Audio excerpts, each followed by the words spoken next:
আসসালামু আলাইকুম রহমতুল্লাহি ওয়া বারাকাতুহু। সম্মানিত দর্শক, ইরান এবং আমেরিকার যুদ্ধের একেবারে হালনাগাদ কতগুলো খবর বলে নেই। আজকের এই দিনে আমি যখন এই ভিডিওটি করছি শুক্রবার দিন, তো এই দিনের খবর হলো যে মার্কিন প্রেসিডেন্ট ডোনাল্ড ট্রাম্প একতরফাভাবে যুদ্ধবিরতি ঘোষণা করছেন যে তিনি আমেরিকার পক্ষ থেকে, ইসরায়েলের পক্ষ থেকে ইরানের তেল ক্ষেত্রগুলোতে আগামী 10 দিন কোনো হামলা হবে না। তেল ক্ষেত্রের বাইরে অন্য যে সকল স্থাপনা রয়েছে সেখানে তারা হামলা চালাবে। এগুলো এক কথা। 2 নম্বর হলো যে এই যে ডোনাল্ড ট্রাম্পের যে খেলাধুলা, সেই খেলাধুলাকে ইরান বিশ্বাস করছে না। তারা বলছে এটা একটা টাউট।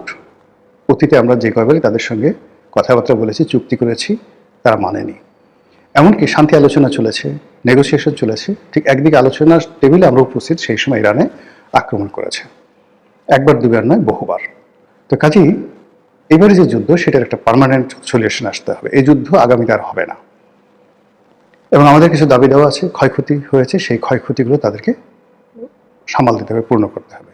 যুদ্ধের আজকের দিন পর্যন্ত তারা বলছে আমাদের কত অ্যাবাউট $240 বিলিয়ন তারা ক্ষতিপূরণ দাবি করেছে।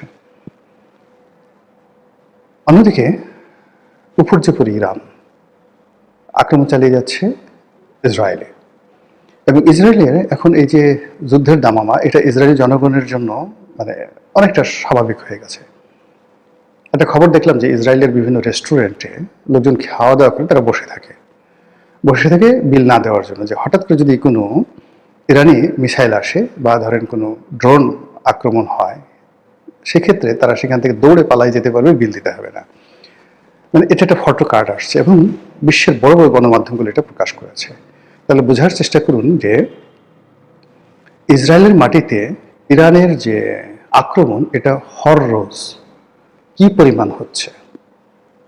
বড় বড় শহরগুলোতে ডেইলি যদি এভাবে শত শত আক্রমণ না হয়, তাহলে সাধারণত এই যে রেস্টুরেন্টে বসে মাগনা খাওয়ার যে অভিলাষ, এই ধরনের মনোবৃত্তি তৈরি হয় না। তারা বোঝার চেষ্টা করুন যে ইরান কি পরিমাণ আক্রমণ সেখানে চালাচ্ছে।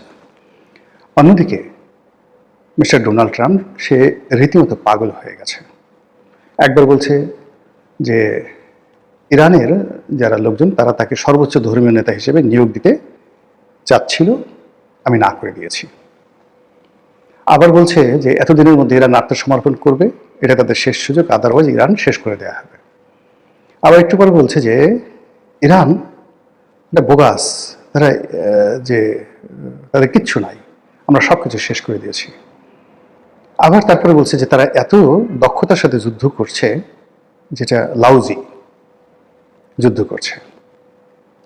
তারপর যে কথাগুলো বলছে যে ইরান আমাদের সাথে যে আলোচনা করবে, তাদের কোনো লোকই নেই, তারা ভয় পাচ্ছে যে যদি প্রকাশ্যে আসে তাহলে আমরা তাদেরকে মেরে ফেলব। তারপর সে বলছে যে আমরা যুদ্ধবিরতি করব না, ইরানকেই এগিয়ে এসে আমাদের কাছে হাতে পায়ে ধরে আমাদেরকে রাজি করাতে হবে। এখন এই কথাগুলো সবই কিন্তু আন্তর্জাতিক গণমাধ্যমে আসছে, এবং সেই গণমাধ্যম যেন তেন গণমাধ্যম নয়। এটা হলো যে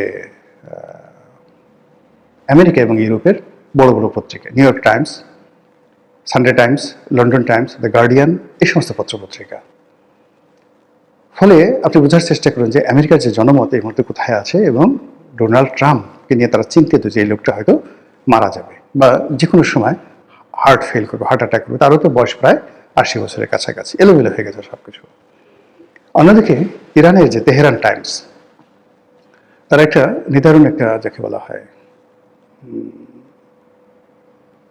কার্টুনিক আছে, এবং সেখানে একটা হেডলাইন দিয়েছে। হেডলাইনটির অর্থ হলো বনের যে শুয়োরগুলো রয়েছে, দাতাল শুয়োর রয়েছে, তো হঠাৎ যদি আপনি দেখেন যে এই শুয়োরগুলো আকাশে উঠতেছে, পিক আকাশে উঠতেছে, ওটা যেদিন দেখবেন সেদিন হয়তো ইরানের সাথে আমাদের একটা আমেরিকার সাথে আমাদের একটা সমঝোতা হলেও হতে পারত। বুঝতে পারেন যে ইরান যুদ্ধ চালিয়ে যাওয়ার ব্যাপারে কতটা দৃঢ় প্রতিজ্ঞ। এই গেল এক।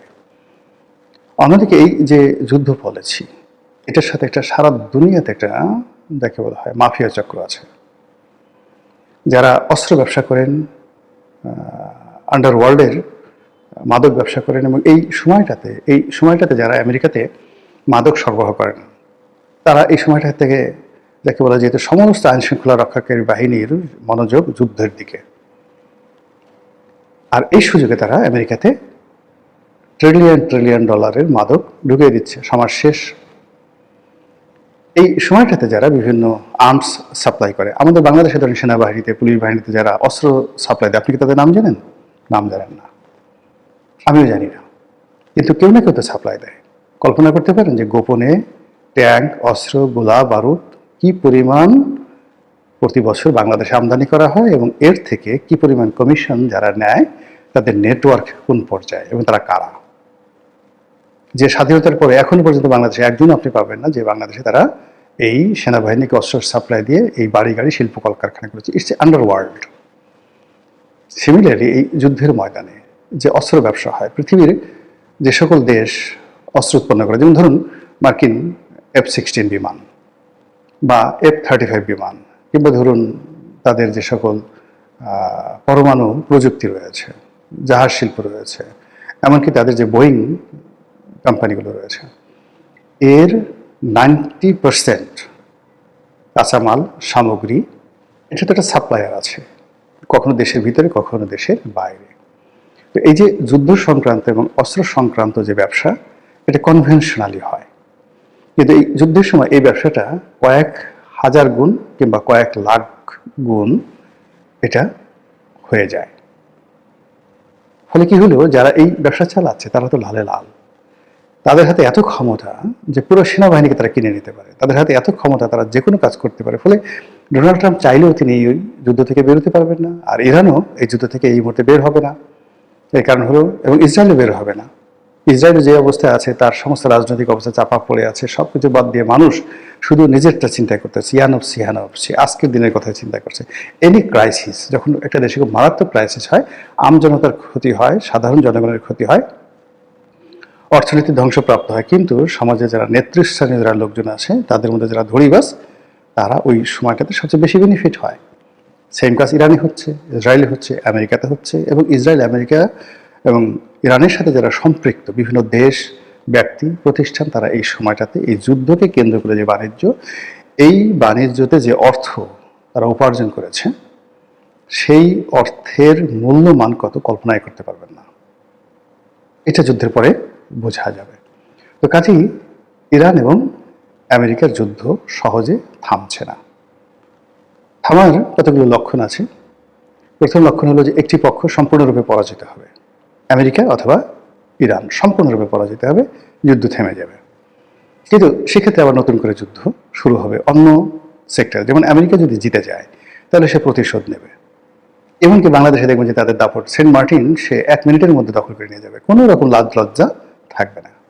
আবার যদি আমেরিকা পরাজিত হয়, বাংলাদেশের যারা লোকজন রয়েছে, ইরানপন্থী লোক, ইসলামপন্থী লোক, জামাতপন্থী লোক বা অন্যান্য যারা আছেন, তারা এই পশ্চিমা সংস্কৃতির যে সমস্ত লোকজন ছিল, তাদের প্রতি যে চড়াও হবেন না, কথা কিন্তু বলা যাচ্ছে না। ফলে অরাজকতা কিন্তু চলতে থাকবে যুদ্ধের জয় পরাজয়ের পরেও, যে পক্ষই হোক না কেন। তাহলে যেটি বললাম যে এক পক্ষের সম্পূর্ণ পরাজয়। দ্বিতীয়ত হলো, উভয় পক্ষ যখন দেখতেছে আর পাচ্ছি না, যুদ্ধে উভয়েরই ক্ষয়ক্ষতিটা এমন একটা পর্যায়ে চলে গেছে যেখান থেকে আসলে রিগেইন করা সম্ভব না, চালানো সম্ভব না, তখন তারা সমঝোতে আসে, চুক্তিতে আসে। এছাড়া সাধারণত এটা হয় না। যুদ্ধ মানে যে ইতিহাস রয়েছে, সেই ইতিহাসে এভাবে হয় না। ফলে ইরান এবং আমেরিকার যুদ্ধ দীর্ঘ মেয়াদে চলবে। কিন্তু এই যে দীর্ঘমেয়াদে সেখানে যুদ্ধ চলবে, তার জন্য আমাদের প্রস্তুতি কী? এখানে একটা কথা বলি যে বাংলাদেশের অর্থনীতি কিন্তু একটা অদ্ভুত অর্থনীতি। সারা পৃথিবী যখন খারাপ যায়, আমাদের তখন ভালো যায়, আর সারা পৃথিবী যখন ভালো যায়, আমাদের তখন খারাপ যায়। কারণটা কি? কারণ হলো, আমরা যে সকল প্রোডাক্ট তৈরি করি, লো প্রোডাক্ট, মানে যেমন গার্মেন্টস, খুব কম দামের গার্মেন্টস। এখন ইউরোপ আমেরিকার যারা লোকজন আছে, তারা ভালো সময় দামি দামি পোশাক পরবে। তো সেখানে Saint Michael, Marks and Spencer, যারা তো না, যারা অত দামি ব্র্যান্ড না, ধরুন ক্যানালি, ডানহিল, তো গুচি, তারপর ধরুন অন্যান্য ইল্লি, যে সকল মানে খুব দামি ব্র্যান্ড আছে, তো এই সকল ব্র্যান্ডের কাপড় চোপড় তারা বাদ দিয়ে তখন বাংলাদেশে কম দামের পোশাক, গুলিস্তানের পোশাক পরা শুরু করে দেবে। ফলে আমাদের ইকোনমি দাঁড়িয়ে যায়। এই যুদ্ধের সময় সমস্ত মানুষ পালায়, এখন তাদের ঘর ঝাড়ু দিতে হবে, বাথরুম পরিষ্কার করতে হবে, মানে এই যে কাজগুলো, অড কাজগুলো, এই কাজ করার জন্য লোক লাগবে, বাংলাদেশ থেকে লোক নিতে হবে। আবার যুদ্ধের পরে পুনর্গঠন হবে, দেশগুলো পুনর্গঠন হবে, সেখানে প্রচুর কনস্ট্রাকশন কাজ কারা করবে? বাঙালিরা করবে, ইকোনমি দাঁড়িয়ে যাবে। তো সেই ক্ষেত্রে যেটা দরকার সেটা হলো রাজনৈতিক প্রজ্ঞা, লিডারশিপ কোয়ালিটি। আর এগুলো যদি না থাকে তাহলে কি হচ্ছে, এই যে আমাদের যে চিরাচরিত যে ক্যারেক্টারিস্টিক্স রয়েছে, সেই ক্যারেক্টারিস্টিক্সের যে সুফলগুলো সেগুলো আমরা না পেয়ে বরং আমরা আরও এই যুদ্ধের সাথে নিজেদেরকে জড়িয়ে ফেলে আমরাও সর্বনাশের পথে এগোতে থাকব। আশা করি রাজনৈতিক দলগুলো বা যারা ক্ষমতায় আছেন তারা সতর্ক হবেন, পরিস্থিতি মূল্যায়ন করবেন এবং আমাদের দেশটা যেন টিকে থাকে সেইভাবে ধীর স্থিরভাবে তারা সিদ্ধান্ত গ্রহণ করবেন। আসসালামু আলাইকুম রহমতুল্লাহি ওয়া বারাকাতুহু।